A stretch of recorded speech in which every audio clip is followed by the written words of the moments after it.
E se fosse possível levar esperança para milhares de pessoas? Juntos, nós podemos.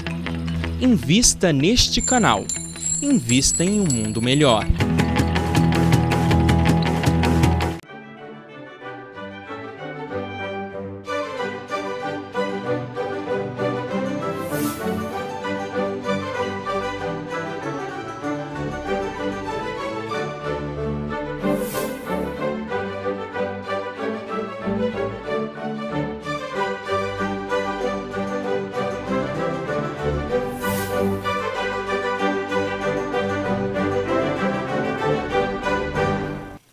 Olá!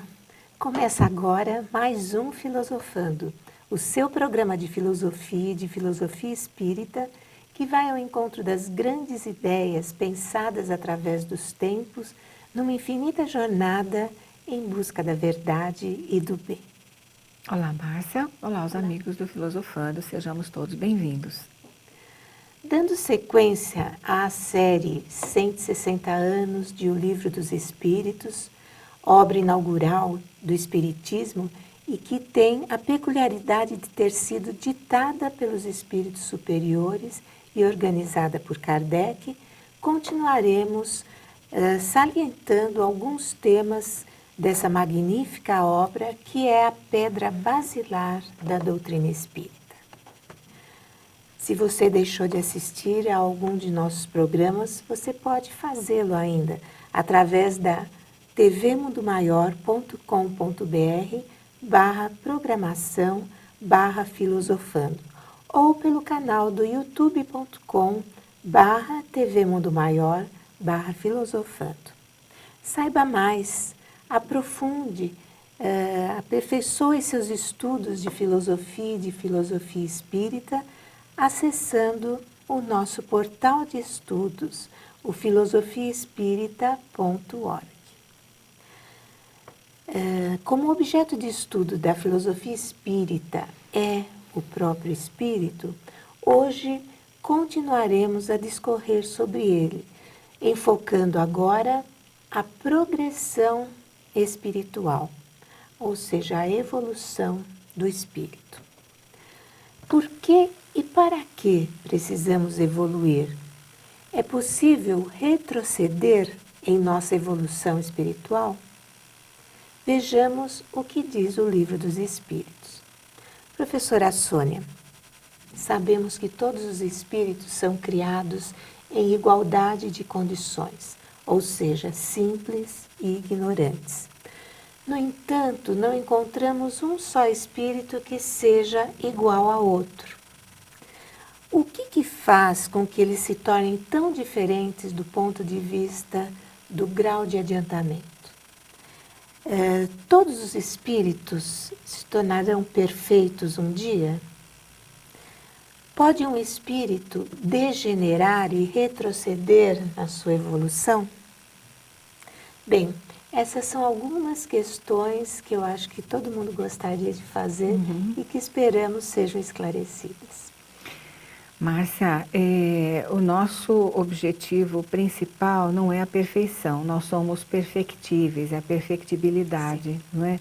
Então nós vamos chegar a um nível de compreensão. Existe até uma pergunta, uma questão do Livro dos Espíritos, que Kardec faz aos espíritos, lá um pouquinho mais adiante desse livro, ele diz assim, qual que é o nível maior evolutivo que podemos alcançar? E os espíritos dizem, será o conhecimento pleno de todas as coisas. Portanto, a nossa evolução, ela abrange o desenvolvimento intelectual, mas também o moral.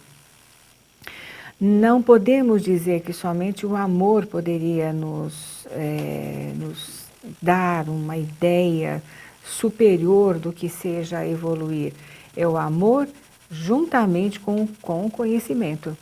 Se assim não fosse, os espíritos não teriam vindo na codificação nos dar todo o caminho, toda a orientação necessária para que nós pudéssemos alcançar esse patamar que eles chamam de regeneração. A regeneração é o primeiro passo para que nós possamos desenvolver o conhecimento, mas o conhecimento voltado para o bem. Aí que está a diferença. Então é conhecimento e amor, as duas coisas, que Emmanuel figurativamente chamou de duas asas de um mesmo pássaro, não é? Então é dessa maneira que nós vamos galgando as nossas fases evolutivas e chegando aonde todos nós deveremos chegar, que é o porto seguro da nossa felicidade, que é o amor pleno e o conhecimento pleno de todas as coisas. Perfeito só Deus, né? Perfeito só Deus, não é?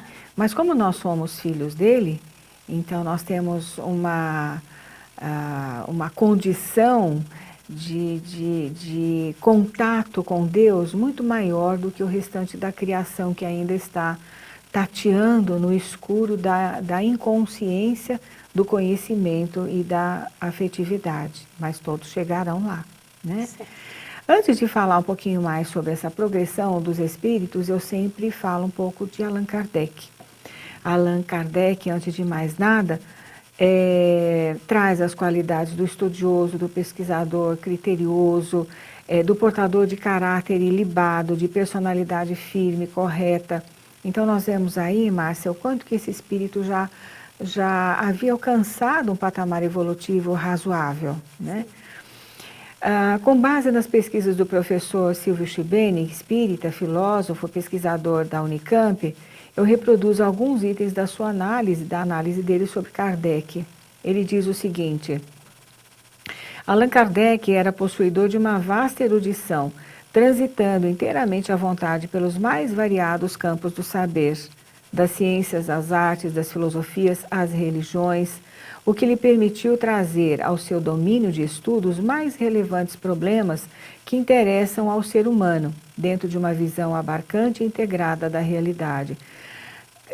Tão avantajado era o conhecimento, mas as percepções desse conhecimento em Kardec, Márcia, que muitos achavam que Kardec era engenheiro, era médico, né? Então, ele não era portador de profissões, ele tinha o conhecimento inerente a essas profissões. Alguns chamam de filósofo, né?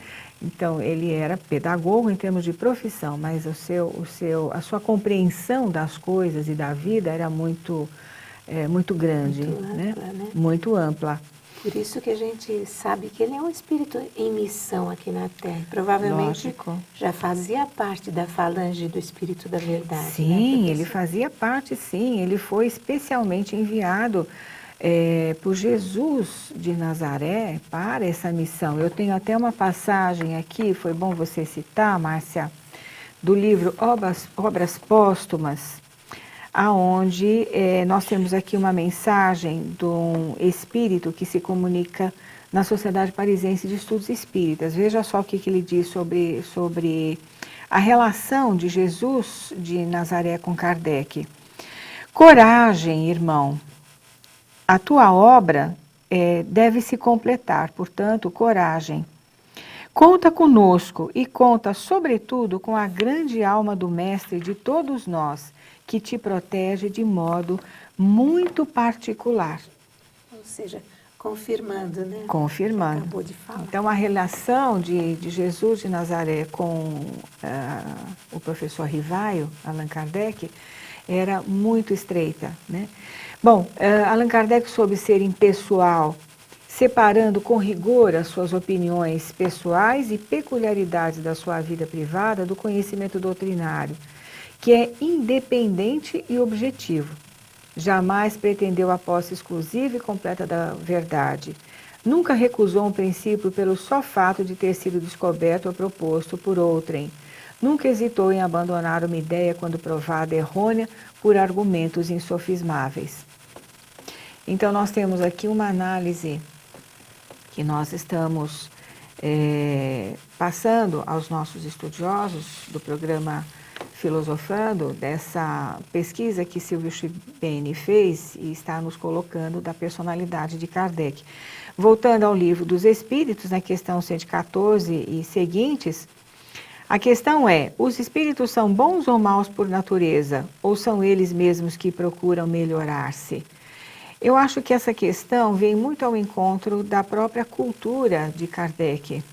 Kardec foi aluno de Pestalozzi, que por sua vez foi discípulo de Jean-Jacques Rousseau.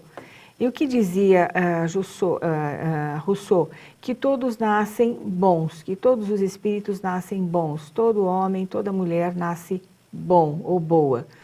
O que perverte a natureza humana é a civilização. Então vejam só a resposta que os espíritos dão. Os espíritos mesmos se melhoram, melhorando-se passam de uma ordem inferior para uma superior. Deus criou todos os espíritos simples e ignorantes, ou seja, sem conhecimento, e deu a cada um deles uma missão com o fim de os esclarecer e progressivamente conduzir à perfeição pelo conhecimento da verdade e para os aproximar dele.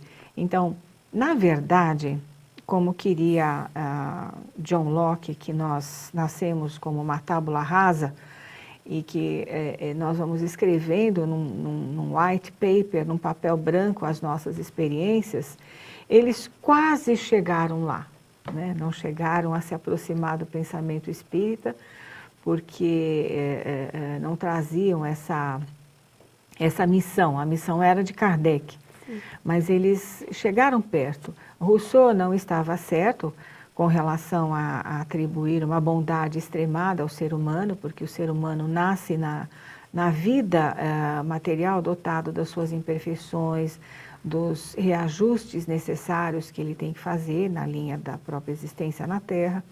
E John Locke também não estava certo, porque nós escrevemos sim a nossa vida na atual encarnação, mas já trazemos a bagagem de outras encarnações conosco. Já trazemos muitas folhas de outras encarnações no livro da vida, né? É muito interessante esse assunto, mas nós vamos deixar para o segundo bloco. Já já voltaremos.